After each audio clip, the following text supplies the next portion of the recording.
You're watching HuffPost Live. I'm Nancy Red.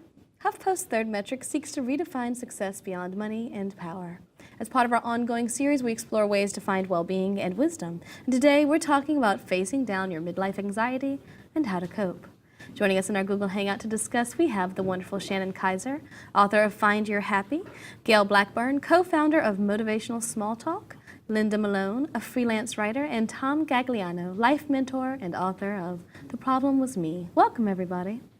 Hi, how are you? Hi. Well, I'm excited. Our commenters are excited. Zev Hadash has this to say. A lot of the third metric stories seem to be focused on Gen X. About time we were remembered. Well, we are definitely remembering you this time, Zev, because we have this piece here, Facing Down Midlife Anxiety. Linda, you're very open about your midlife anxiety. Here's your blog right here, Helping Women Over 50 Stay Fit, Fabulous, and Feisty. In your experience, what has a midlife crisis looked like? Well, it's different things for different people. I mean, for me, I think a big part of it is just accepting the fact that I've turned 50, and it's not something that's easy to accept because it's when I did personal training for a long time, and I would have clients that were in their 50s, and they always said to me, you know, when you wait till you hit 50, and you're going to know how hard it is to deal with just even the thought of the number itself. And I've just found that I'm just dealing with things I didn't expect to, just lifestyle issues and that sort of thing. Can you give us an example? Because I think one of the things that's stressful about any type of crisis is that we deal with them in the shadows. And so there's no way to figure out if this is normal, if this is abnormal, are we the only ones? Well, a big part, I mean, when I researched that article, I found that a big part of it was how comfortable you are in your own skin, sort of thing. And if you're happy with where you are in life, it's not such a big deal. If you feel like you haven't accomplished what you want to by the time you reach 50, it's sort of the point where you really start to look back and wonder, if there's something you could have done different. Can you make some changes? What can you do from here on in? Gaill, speak to that. I'm sure as she's speaking that you can identify. Most definitely. And, I love that she talks about fit in the 50s because that's kind of been my motto recently. I've lost 20 pounds and I'm like, okay, it was the fat 40s and now it's going to be the fit 50. So that's awesome, Linda. And, to me, everything comes down to a choice. I mean, you choose every day how you're going to react to what life throws your way. And for me, it's just about standing in your power and realizing that every choice you make is going to decide what you're asking the universe to give you. Absolutely. We have the fantastic gay dude. He says, life begins at 60. But Gaill, your wonderful website right here has this big sign on it. We are officially closing our doors. And life may begin at 60, like gay dude says. But one of the issues about facing a midlife crisis is not without closing some doors to new ones open. And even when it's expected or it's been successful, it can bring about a tremendous mental impact. Very much so. I have considered myself pretty positive, but this has been a huge hurdle to get over for my business partner and myself because we have impacted hundreds of thousands of kids' life with our bullying program. And unfortunately, schools just don't see the importance anymore, and we've had to make the horrible decision to close our doors. And we hold to the fact that, this door is being closed so that something much better can open up. And for me, it's about standing in my purpose and just trying to make decisions that will further me along the path that I'm meant to take. And that's an issue that can come at any age. But when it comes in the midlife, it can be especially daunting. One of the things, Shannon, that we're finding with this generation, which is interesting, is that we're starting to have crises at earlier and earlier ages. We have the fabulous Billy Runaway. I had my midlife in my 30s. says that right here. Then we have Kyle Goldfinch. I've had teenage anxiety, and it sucks. And so whatever age you are, whatever kind of crisis you're going through, they can take a page from your book, Find Your Happy, an inspirational guide to loving life to its fullest. Yeah, absolutely. I think the crisis in itself it's very important to look at it because it's going to stay with us no matter what age we're at. And it's really happening for a lot of people in midlife. But I find that I hit a quarter life crisis myself. I was in an extreme depression, overwhelmed with anxiety, and I was at rock bottom. And I think that if I were not to get real honest with myself, then it would definitely continue. And we have to be honest with ourselves. We have to look inward. I think the root cause and what's really causing all of this crisis is really when we are out of alignment with our heart's true desires. But the problem is most of us don't really know what our heart wants because we're chasing outside success. We're chasing what's in front of us. We're looking for how we can be happy as long as the people around us are happy. There's so many factors. And so I find that when we really get clear and honest with ourselves, that anxiety can settle. Tom, I want you to weigh in here because you have this website right here. You're a life mentor and speaker, primarily based off of your experiences. You have a book called The Problem Was Me. One of the issues that one has is when you're trying to find your happy or when you're going through a crisis, sometimes the past wasn't always so positive, and sometimes the past can haunt you and come to fruition at this precarious time in your life.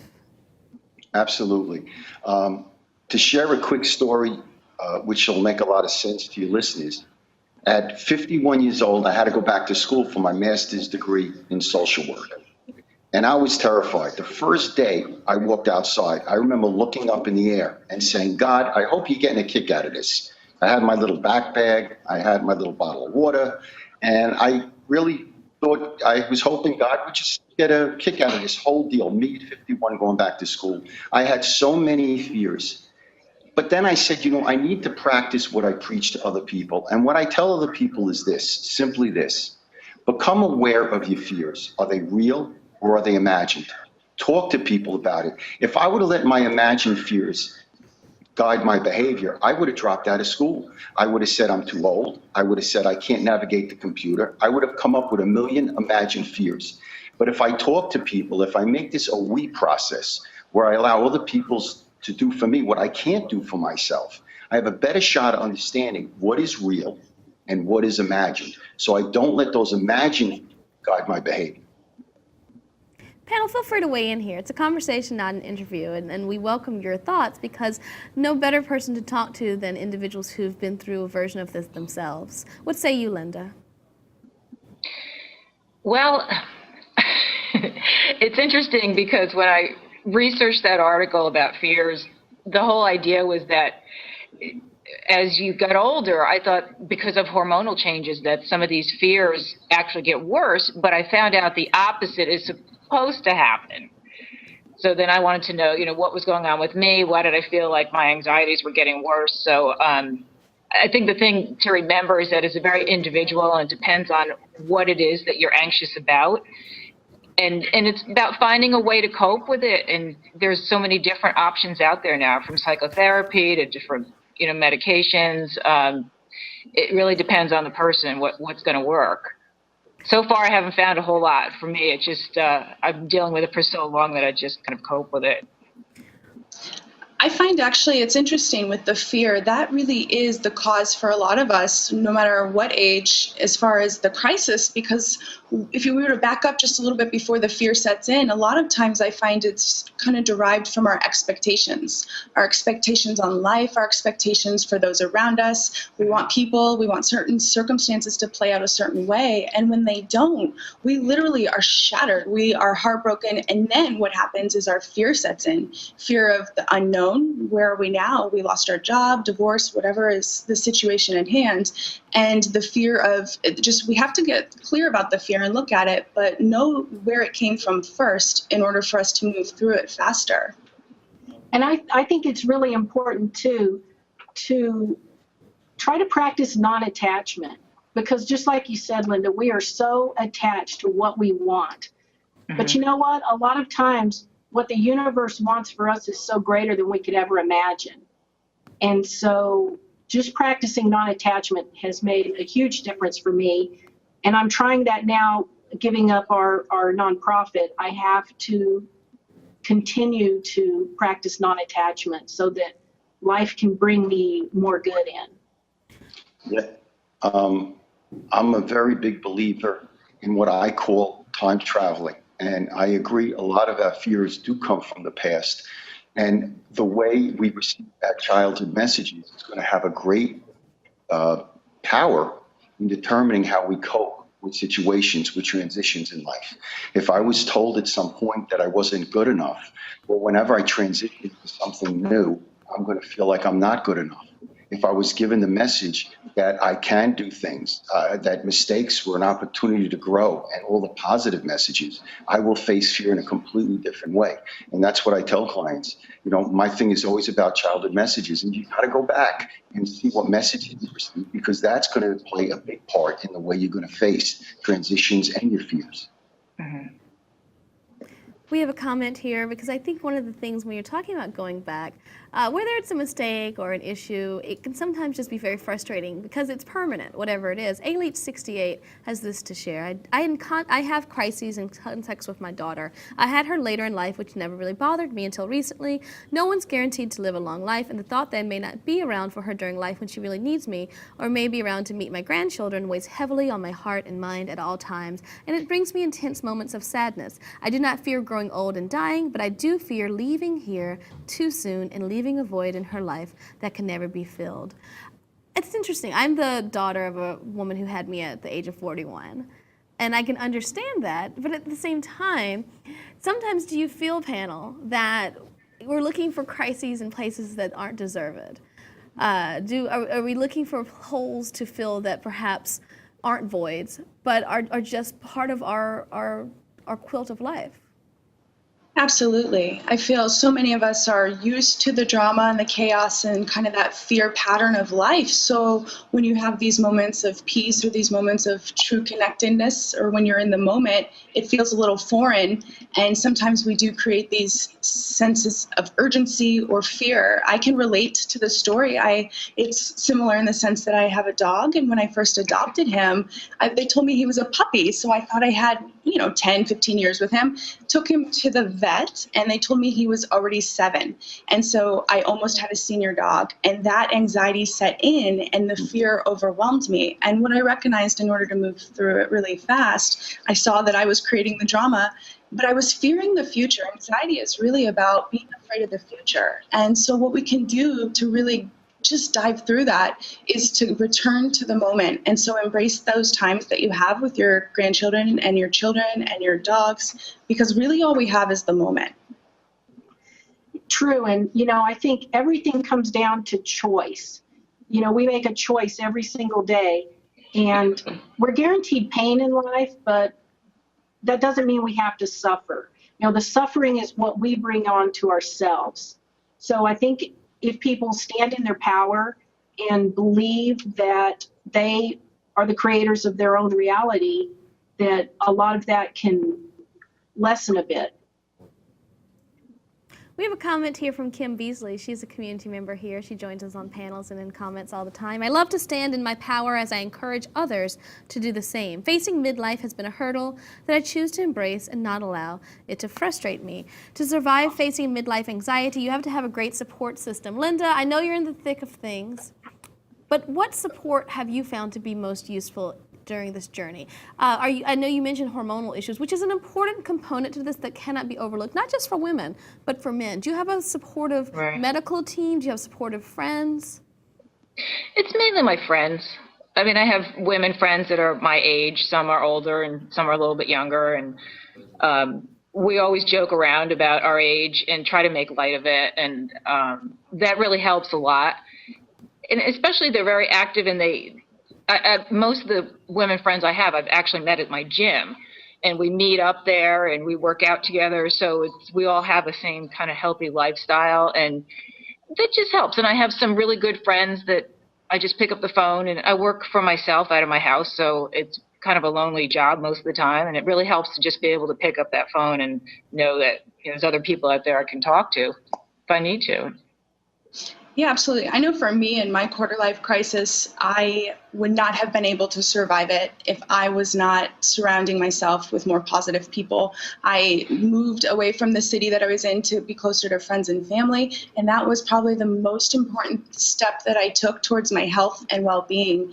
But one thing in that journey that I recognized and learned is sometimes people, even in our support system, when they're there for you, they're coming from their perspective. So there may be times where they say something or do something that might not resonate within yourself, and recognize that what people say is really, that's what their opinion is. And to Tom's point earlier, we can choose to take that on, or we can learn to really understand our own purpose and our own path that we're moving forward on. Tom, I want you to weigh in here because Billy Runaway has just presented an example of the classic quintessential male midlife crisis. Here's your midlife crisis: Bruce Dern, a Porsche 928, and Little Hattie. One of the issues that men have, and women, but more stereotypically men, is the dealing with the emotions that come with the midlife crisis of realizing that you've made poor choices, or realizing that you could have made different choices, or realizing that you just don't have that many choices anymore. What is your advice to men when we're talking about the third metric, when we're talking about success beyond money and power, we're talking about emotional success? What's your advice to them to tap into who they are and who they can still be, even after midlife?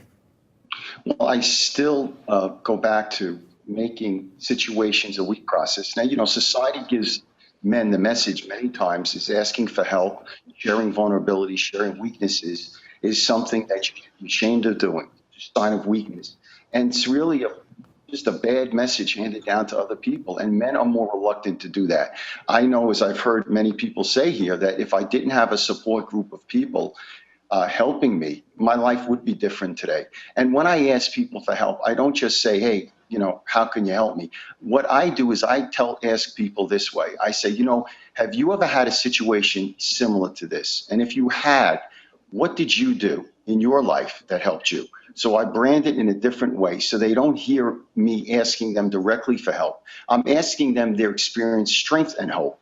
And that has helped me really allow a lot of feedback in. But I got to get by that message that states, I'm not a real man if I ask for help, or I should be ashamed of myself sharing vulnerability. And for many men, this is the obstacle they have to hurdle in order to get better or in order to get some peace. Right, and Gaill, you're in the process of a tremendous life change. Your business is closing.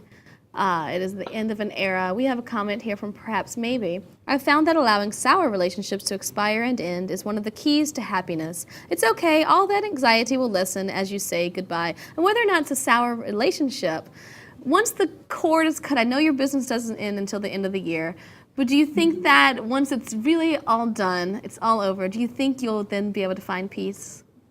There's always lasting emotions. There's always a closure process that you go to. When I say solicit the help of other people, I'm talking about people that are safe, people that will support you, not people that will judge you, not people that are going to make you feel worse. But there's always a feeling of lingering that you might ask yourself, what could I have done better? What could I have done differently? But that, again, can be helped if you make it a we process and you talk to other people that affirm what you did was the right thing to do, and that you'll be okay. If you need me, call you. All of that jargon can really help you in situations like that. Gaill, weigh in here. Oh, yes. My business partner is absolutely my best friend in life. I adore him. And I think that might be what I worry about more than anything, is that our friendship will suffer because of this, or not necessarily suffer, that maybe we'll dwindle apart a bit. And so I believe it's something we have to work at. And like I said before, everything's a choice. And we're both choosing to feel that God is leading us in the way that's best for each of us individually at this point. And you never know. And I hope to have you back here and find out where exactly you've been led. I love what Goldfinch has to say. You are the guide of your own destiny. Live for you. And that's one thing I can say about all of you panelists. You're open about your fears and your issues and your experiences, but you're definitely living life for you. So thank you, Gaill, Linda, Shannon, and Tom for being here with us tonight. Thank you. Thank you. Thank you. And thank you for watching. Third Metric segments are here always, every single day, same time, same place. Stay tuned for more because the conversation always continues here at HuffPost Live.